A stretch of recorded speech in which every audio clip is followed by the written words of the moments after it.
네, 안녕하세요. 이나무입니다. 우리 일주일 만에 뵀는데 오늘은 아주 여러분도 꽤 낯이 있겠지만 좀 색다른, 그러니까 이제 색다른 주제, 금융 얘기를 하지만 색다른 어프로치를 해보려고 우리 NH투자증권의 신환종 FICC, 좀 이름이 어렵습니다. FICC 센터장님을 모셨습니다. 그래서 제가 이제 준비하면서 그 지난주에 요 책, 땅, 돈, 힘. 그러니까 요 책을 아주 재미있게 읽었어요. 보통 이제 금융 저처럼 하는 사람은 또 금융인이 쓴 책을 별로 재미없어 하는데 이 얘기는 이제 정치 경제랑 지정학적인 관점에서 우리 글로벌하게 이런 시각을 갖자. 특히 이제 리스크에 관해서 아주 일깨워 주시는 글들이 많았는데 우리 센터장님은 3프로는 자주 나오셨잖아요. 저 유튜브는 처음인데 한번 저희 청취자 구독자분들께 한번 인사 말씀해 주시죠.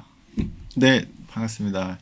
NH투자증권에서 좀 어려운 FICC, 채권, 원자재, 환율, 실은 이제 주식이 메인이시지만 저는 실은 주식 빼고 나머지가 메인인 이런 리서치 센터장을 이제 오래 했고, 그 이나무 선배님하고는 한 10년 전에 이제 싱가포르에서 뵌 적이 있기 때문에 저희 선배님들하고 같이 그래서 좋은 인연을 이제 이어가고 있고 앞으로도 좀 더 이렇게 연을 이어보고자 오늘 나와서 말씀을 드리게 됐습니다. 근데 이제 제가 센터장님 책 읽고 이제 보통 전 책 읽으면 이제 그분의 이제 과거 행적을 항상 연결시켜 보거든요. 이제 네. 이렇게 엮어보려고 그러면 재밌는 게 학사, 석사, 박사를 다 다른 전공을 하셨더라고요. 그래서 네. 어떻게 된 배경이고 이제 아마 인문학적인 사고 조금 좀 더 이제 우리 금융인들보다 좀 넓은 시각에서 보는 그런 게 아마 본인 경험 그런 거에서 나오셨나요? 네, 그런 것 같습니다. 이게 완전 럭비공이죠.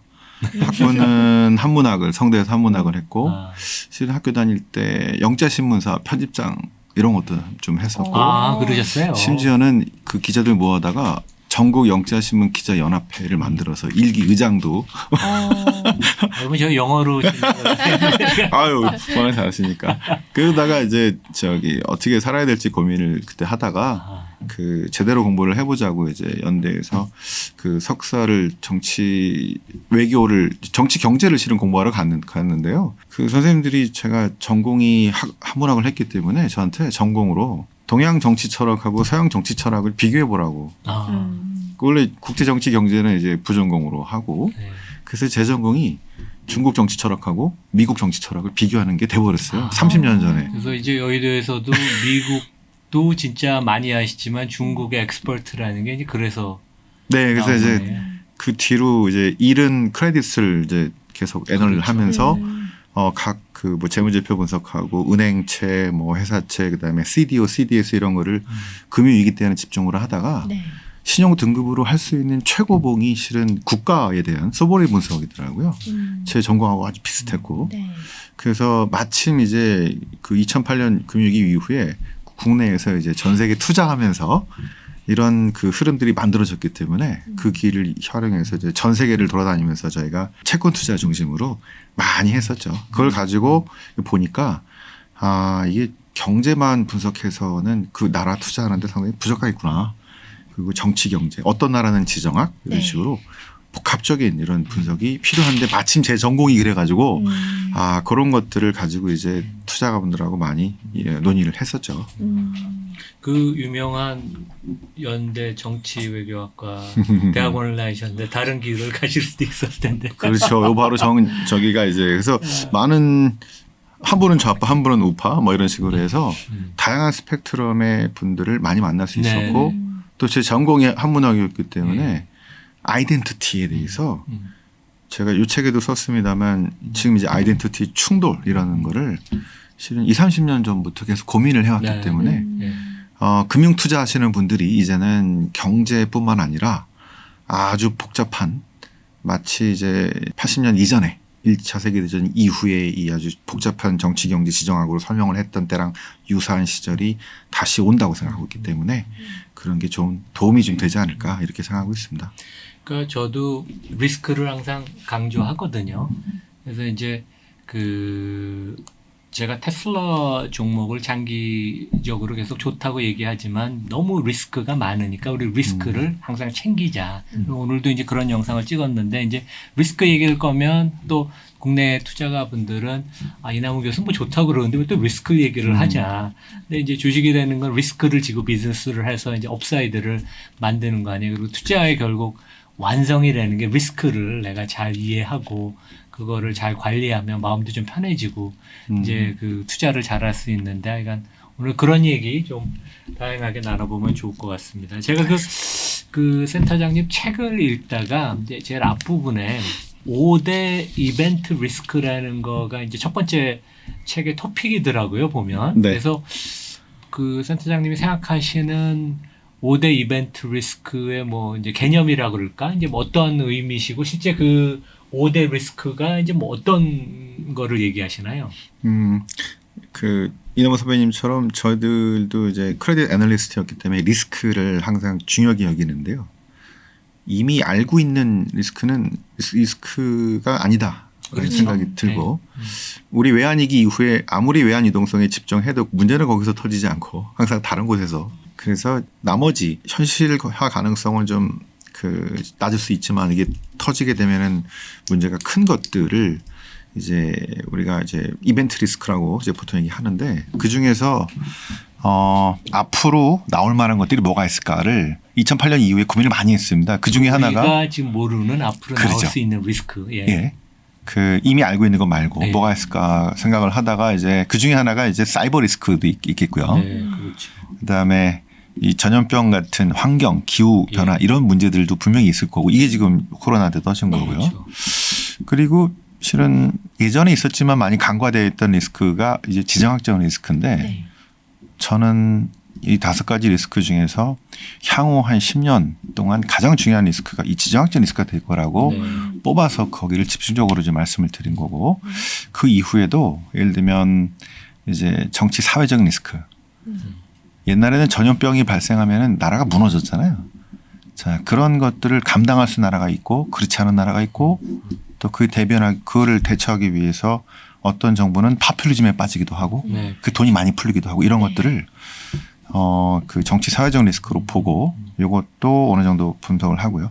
그다음에 경제 리스크 중에서도 우리가 그 서프라임처럼 테일 리스크라고 봤던 이런 붕괴할 만한 어떤 부채라든가 이런 금융 리스크가 존재할 수 있는데 그 리스크를 다 한번 이렇게 종합을 해본 다음에 과연 다음번은 뭘까를 고민하는데 저는 한 4, 5년 전부터 다음은 지정학적 리스크가 특히 이제 러시아가 문제가 됐지만 메인 문제는 역시 미중 간에 이런 문제가 될 것 같고 이 문제는 아주 복잡하고 다차원적으로 가기 때문에 결코 해결이 안 되는 그래서 요거를 중심으로 우리가 앞으로 세상을 이해하는 게 훨씬 금융투자에서도 도움이 될 거다 이렇게 판단하고 있습니다.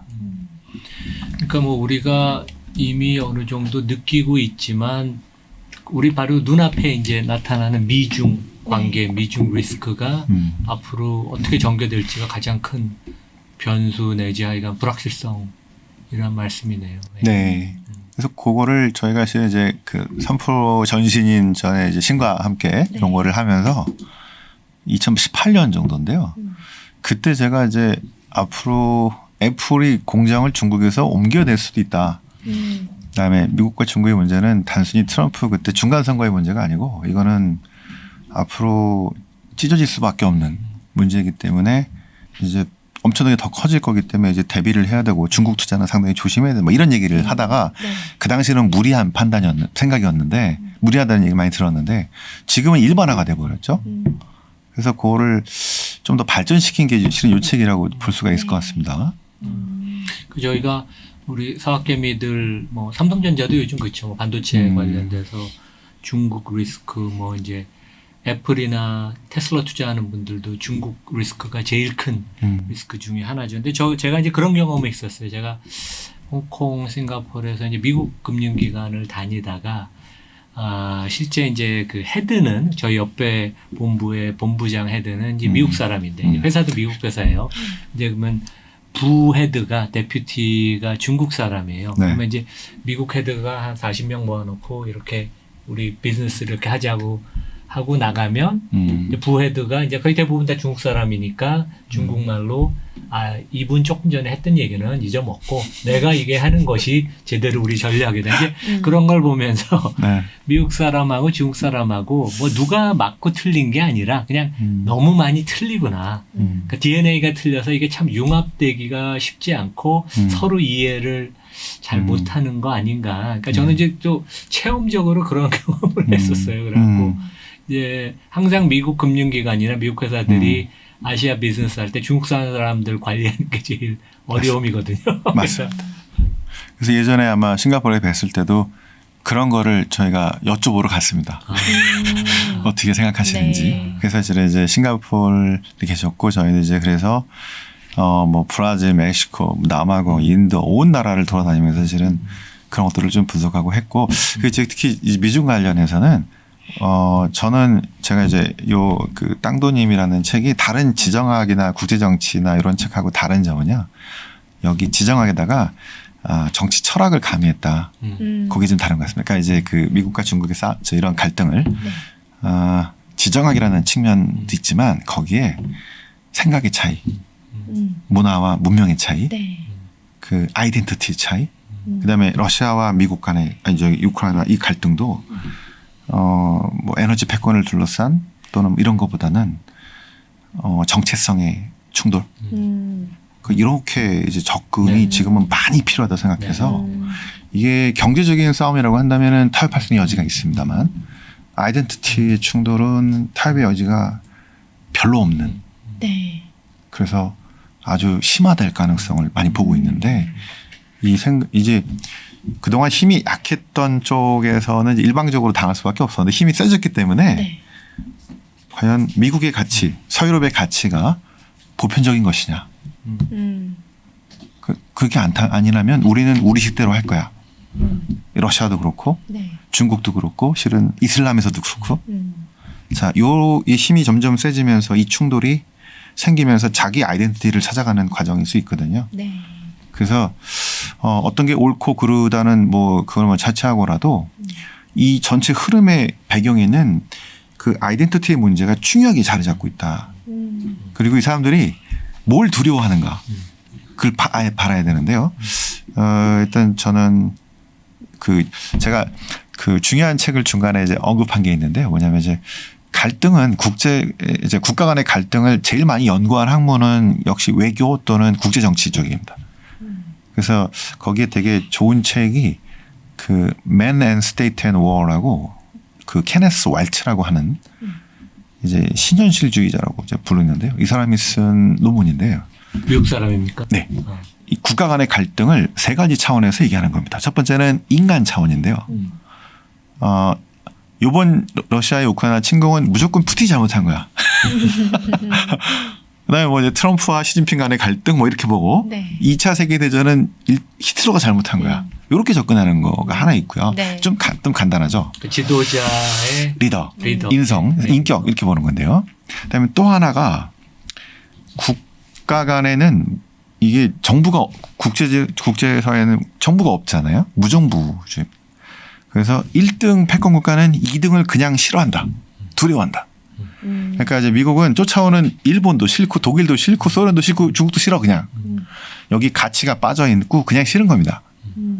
실은 지금 우리 금융 투자하시는 분들 대부분은 요거로 생각하고 있어요. 그냥 미국은 쫓아오는 놈이 싫어. 이렇게. 대부분 그렇게 생각을 하고 국내 언론 맞습니다. 그런 논조죠. 예. 이게 한 4, 5년 동안 지배했던 논리고요. 이게 투키디데스의 함정이고 그라함 앨리슨이 쓴 예정된 전쟁에 주로 나오는 테마입니다. 그런데 두 번째 게 중요한 게 하나 빠져 있는데요. 뭐냐면 이 갈등의 근원은 서로 다른 정치 체제에 대한 두려움. 두려움. 잘 모르니까 두려움. 잘 알고도 어쩔 수 없는 두려움입니다. 왜냐하면 내가 위험에 빠질 수 있으니까. 그렇죠. 이게 러시아가 두려워하는 게 뭘까요? 러시아가 네. 나토의 동진을 왜 두려워할까요? 우리가 보기에 나토가 미쳤다고 갑자기 미사일 쏘겠습니까? 이상하죠. 근데 두려워한단 말이죠. 실제로 두려워하는 거는 러시아와 CIS라는 이 신유라시아주로 이제 우리끼리 가고 싶은데 자꾸 옆에서 들어오면서 색깔 혁명이라는 이름으로 오렌지 장미 혁명이라는 이름으로 자꾸 파고들어서 이 외곽에 있는 정권들을 붕괴시킵니다. 우크라이나, 조지아. 물드는 네. 거죠. 그러니까 점점점 그러니까 네. 외곽에서부터. 이게 이 외곽에 들어오는 정치 문화가 이 러시아나 이 봤을 때는 올바른 게 아닌데 보편적인 게 아닌데 우리는 우리 식대로 가고 싶었고 이렇게 하는 건데 자꾸 들어오면서 나를 불안하게 만드는 거죠. 이 정권이 붕괴될까 봐. 중국은 뭘까요? 왜 인터넷부터 자꾸 막으려고 할까요? 자기를 둘러싸고 나머지 다 자유민주 국가잖아요. 이게 자꾸 들어오면은 이 공산당이 영원히 집권하 이게 안 되잖아요. 네. 그렇죠? 자, 여기서 러시아와 중국 같은 권위주의 국가들이 두려워하는 것들이 이 권위주의 정치 문화를 지키려고 하는 자꾸 외부에서 들어오는 것들을 이제 싫어하는 그런 두려움이 있습니다. 반대로 미국과 서유럽과 이쪽에서 두려워하는 게 도대체 뭘까요, 그럼? 그건 뭘까요? 이게 지금 중요한 패턴인데요. 옛날에 중국이 작은 나라였고 뭐 이렇게 힘이 별로 세지 않았을 때는 중요하지도 않았습니다. 근데 지금 엄청나게 힘이 점점 세지더니 한 10년 지나면 2030년에는 중국이 사이즈로는 넘버원 규모의 경제가 생긴다고 하네요. 그렇죠. 네. 군사력으로는 저희가 2045년 정도가 삐까삐까 얘기를 하고 있습니다. 그리고 넘어서면 경제력이 커지면 49년이나 이쯤에는 중국이 더 넘었을 수도 있다. 그게 중국몽이 2049년 뭐 이렇게 되는 거죠. 시진핑의 실수일 수도 있겠는데요. 일단 중국이 패권국가 앞으로 이제 200년간의 치욕을 넘어서 이제 세계 넘버원이 되겠다. 다시 돌아가겠다. 자, 요거가 이제 실은 문제의 어떻게 보면 시발일 것 같은데요. 서유럽과 미국이 두려워하는 이 점점점 커지면서 자, 지난 200년 동안 이 사람들이 중요하다고 여겼던 가치들이 실은 이제 이게 도전을 받는데요. 우리는 어떻게 하다가 자유민주주의 정치체제가 됐을까요? 우리가 원해서 우리가 선택해서 아니잖아요. 네. 세계 제일 힘센 놈이 전쟁에 이겨가지고 하다 보니 이렇게 됐어요. 우리랑 워낙 상관없이. 남한 대한민국은 네. 이렇게 북쪽은 된 거고, 저쪽이 또 가져갔고 그렇죠. 힘센 놈들에 의해서. 세계 넘버원의 정치체제는 그래서 중요합니다. 벤치마크잖아요. 네. 우리가 잘 살기 위해서는 따라가야 된다. 이렇게 되는 거죠. 세계 넘버원의 정치체제가 만약에 중국이 원하는 대로 중국 공산당이 영원히 집권하는 이 중국이 2049년에 넘버원이 된다면 무슨 일이 벌어질까? 이게 시작인데요. 서유럽과 미국이 갖고 있었던 이 수백 년간 자신들이 보편적이라고 믿었던 인권, 민주주의, 자유 이런 가치들이 중국식 인권, 중국식 민주주의 자 이런 것에 의해서 우리가 과연 이걸 지킬 수 있을까? 라고 하는 심각한 안보의 위협을 느끼기 때문이네요. 네. 자 그러면 이 전쟁의 이 싸움의 이유가 경제 논리로 돈 얼마 벌고 안 벌고가 문제가 아니고 이렇게 됐다가는 지금 한 10년 정도 마지막 기회고 이게 넘어서게 되면은 우리가 완전히 상황이 엎어져내는데 내 안보가 심각하게 위협을 받는다고 생각한다면은 가만 놔둘 수는 없겠죠. 자, 원인이 이거기 때문에 이 안보의 논리로 갑자기 경제활동 하지 마. 저쪽에 반도체 공급하지 마. 자, 이렇게 되기 때문에 요 논리를 이해하지 못하면 쟤들 왜 저러지? 쟤들이 도대체 뭐 때문에 저럴까? 저것 좀 너무 이기적인 거 아니야? 뭐 이렇게 나오면서 자꾸 오판을 하게 될 가능성이 높은데 네. 그래서 지금 어느 쪽이 맞고 틀리고의 문제가 아니라 세계가 이렇게 움직여지고 있기 때문에 이런 흐름들 특히 저는 그래서 한 4년 전부터는 뉴욕을 볼 게 아니고 뉴욕의 힘이 약해지고 워싱턴의 힘이 강해지는 뉴욕은 자꾸 실수하죠. 워싱턴을 이해하지 못하기 때문에 그래서 워싱턴의 논리에 의해서 지금 움직여지고 있기 때문에 워싱턴을 집중적으로 분석해야 된다고 보고 있는데 그 전에도 보면은 어쩔 때는 뉴욕, 어쩔 때는 워싱턴 이렇게 움직이지 않습니까? 네. 그래서 지금은 경제 논리로만 설명을 다 할 수가 없는 정치 경제와 이 지정학과 특히 이 뒤에 깔려 있는 가치 동맹이라고 하는 민주주의 동맹이라는 이름으로 반도체부터 자꾸 편가르기가 진행이 되는데 저는 이제 시작이라고 보는 그 논리 근거들이 여기서 나온다고 보기 때문에 요거를 같이 이해해 주시면은 좀 이해를 하는데 좀 도움이 되지 않을까 싶습니다. 그러니까 뭐 얘기가 지금 너무 재미있는데 너무 이제 재밌어요. 저도 1년에 2번씩 미국을 가잖아요. 미국의 요즘 경제, 기업의 중심축은 동부가 아니고 실리콘밸리로 뭐큰 회사들이 다 거기 있으니까. 네. 대신 재미있는 게 제가 이번에 시애틀을 갔는데 원래 보잉의 본사가 시애틀이었잖아요. 시애틀의 본사가 한 3km, 5km쯤 되는 것 같아요. 어마어마하게 큰 부지를 갖고 있는데 거기가 시카고로 본사를 옮겼다가 최근에는 워싱턴 DC로 옮겼어요. 이제 왜냐하면 그 737 맥스인가 사고가 나면서 이제 뭐 정부 감독 당국의 간섭을 받으면서 아마 이제 그런 좀 DC에 가까운 이제 그런 것도 있는지 그래서 지금 우리 선사장님 말씀하고도 그런 면에서 갑자기 그 생각이 났는데 이제 원래는 저희가 미국 얘기 좀 하려고 그랬는데 너무 지금 중국하고 러시아 얘기가 재미있으니까 먼저 그거 여쭤볼게요. 그러면 이제 러시아의 생각보다는 이제 푸틴의 생각 내지 야망이 되게 중요한데 네. 그 센터장님 생각은 이분이라고 표현하는 거 모르겠죠. 푸틴 그 러시아 대통령의 궁극적인 지향점은 무엇인가? 아까 말씀하신 것처럼 이게 이제 아이덴티티의 충돌, 경제적인 그런 관점의 전쟁이 아니니까 지금 러시아 우크라이나 전쟁은 결국 어떻게 장기전으로 가는 건지 해결책은 없는 건지. 그다음에 푸틴이 그 다음 스텝은 뭐라고 생각을 하세요? 저는 만약에 그 푸틴이 아니라 다른 지도자였다고 한다면 이런 우크라이나 그 전쟁과 비슷한 이런 액션을 했을까 안 했을까 이런 고민을 막 합니다. 그게 네. 이제 이게 푸틴만의 생각이 아니라 그 알렉산더 두긴의 이 신유라시아 정책 뭐 이런 식으로 브레인이라는 사람이 그렇죠.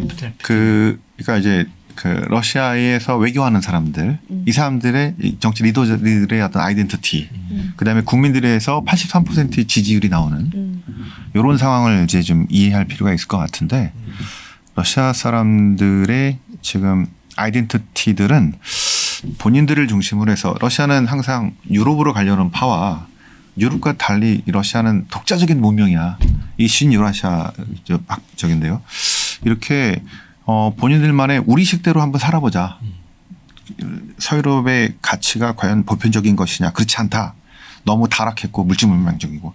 러시아 사람들이 정신문명 이런 걸 숭상하지 않습니까? 그 톨스토이도 그렇고 도스토옙스키도 그렇고 이런 생각을 만든 사람들이 보통 유럽이랑 많이 틀리죠. 맞습니다. 이 만든 사람들이 아주 오래된 이 사람들 지식인들이 만들어진 거기 때문에 그 이 사람들은 이 유라시아 그 지금 연합이라고 하죠. 그러니까 실은 원래 우크라이나가 그 잠정국이었는데 그다음에 조지아, 몰도바 할 것 없이 뭐 카자흐스탄 탄탄 해가지고 한 열 몇 개 국가들이 유라시아 연합을 만들어서 우리끼리 같은 정치, 경제, 안보 이런 식으로 발전 경로로 가야 돼라고 생각을 하고 있거든요. 그중에 실은 우크라이나도 포함되는 그런 개념이었습니다. 그래서 이렇게 가려고 했는데 그중에 우크라이나가 난 싫어하고 나온 거거든요.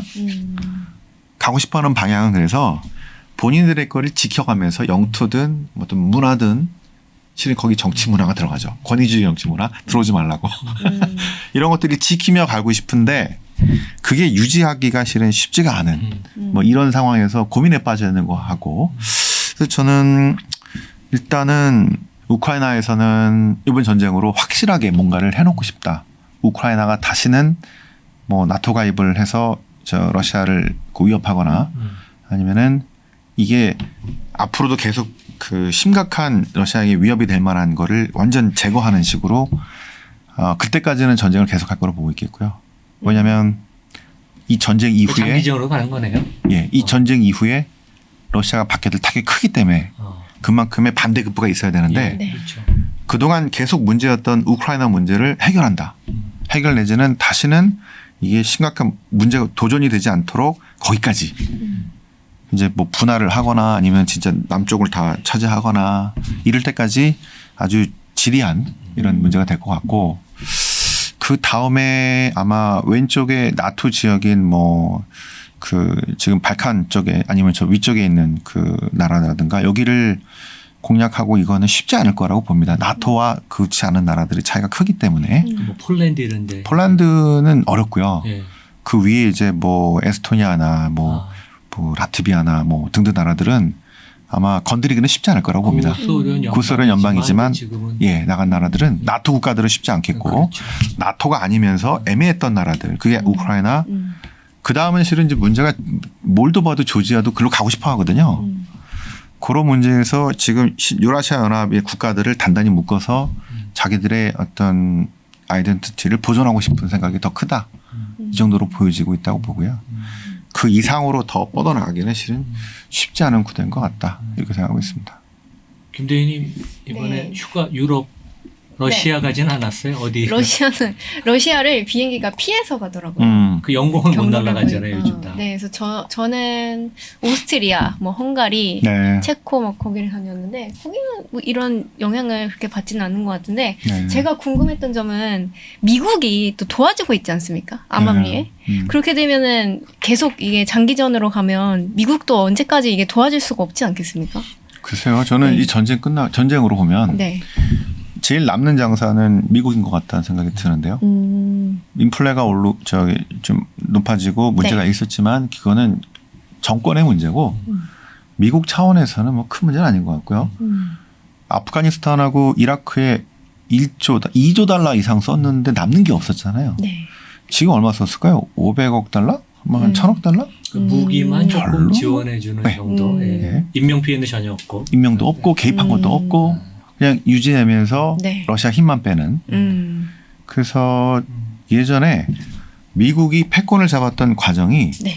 1등하고 2등하고 싸워가지고 영국이랑 독일하고 싸워가지고 달러가 패권을 갖게 된 거잖아요.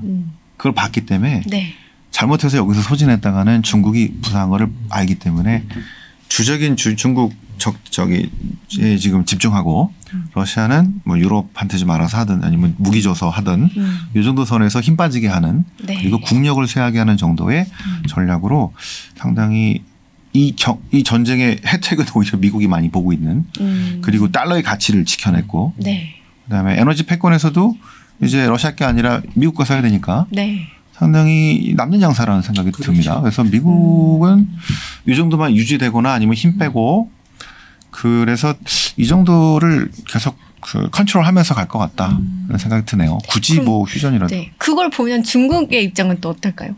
중국은 네. 가만히 두고 싶지 않을 텐데. 중국은 네. 아마 복잡할 겁니다. 왜냐하면 이제 일단 러시아는 푸틴은 중국 품에 안기고 싶지는 않아요.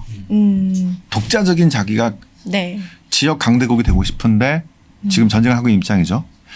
그런데 만약에 유럽에서의 어떤 매출이 유럽에서의 수출이나 뭐 이게 다 끊어지면 중국 품으로 이렇게 들어갈 수밖에 없습니다. 아마 미국에서도 지정학을 고민하는 사람들은 그걸 네. 고민할 텐데요. 너무 러시아를 옥죄게 되면 러시아가 완전히 중국이랑 연합이 돼버리면 나중에 지난 그 70년대 소련을 견제하기 위해서 중국이랑 손잡았던 것처럼 네. 중국 견제를 위해서 러시아랑 손잡을 수도 있거든요. 너무 붙어 있으면 뛰기가 어려워요. 네. 그 옛날에 이제 미중 관계가 처음 시작이 된 게 네, 키신저가 맞습니다. 아이디어를 내고 그러면서 이제 소련을 그 당시에 견제하려고 중국을 개방을 시키고 발전을 시키면서 이제 그런 식으로 이 협공 맞습니다. 그래서 이제 그 공략을 했던 거 아니에요? 맞습니다. 네. 미국은 제일 큰 타겟을 공략하기 위해서는 2등, 3등, 4등이 적이라도 다 손잡습니다. 1등을 공략하기 위해. 그러니까 중국 나중에 공략을 하기 위해서는 러시아도 손을 잡을 수는 있는데 네. 바이든의 정치 철학에 푸틴 같은 이제 뭐 반인권적이고 여기랑 손을 잡을 수가 없어요. 근데 아마 공화당이나 트럼프가 다시 나타나면 또 이게 달라집니다. 제재도 달라질 수 있어요. 근데 바이든 정부의 입장에서는 절대 뭘 할 수가 없어요. 이게 실은 큰 한계점이기도 합니다. 네. 그래서 이제 아마도 저는 그 앞으로 이제 이 러시아 우크라이나 전쟁 이런 걸 볼 때 제일 중요한 포인트가 평화회담이나 뭐 이게 아니고 이거는 이제 보통의 이제 뉴스에 나오는 얘기들이고요.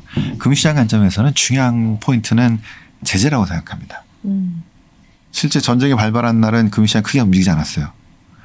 스위프트 제재, 중앙은행 자산 동결에는 이 제재가 나올 때부터 이렇게 됐어요. 네. 자, 평화회담이 나고 전쟁이 뭐 휴전이 가도 제재는 쉽게 풀리진 않을 겁니다. 전범이잖아요. 네. 책임 물어야 되고. 자, 그래서 초반에 제재를 가하고 그걸 풀어주려면 명분이 있어야 되는데 맞습니다. 명분이 없는 거죠. 맞습니다. 그래서 이 인플레이션은 실은 바이든과 유럽연합이 러시아에 대한 심각한 제재를 부과하면서 시작된 겁니다.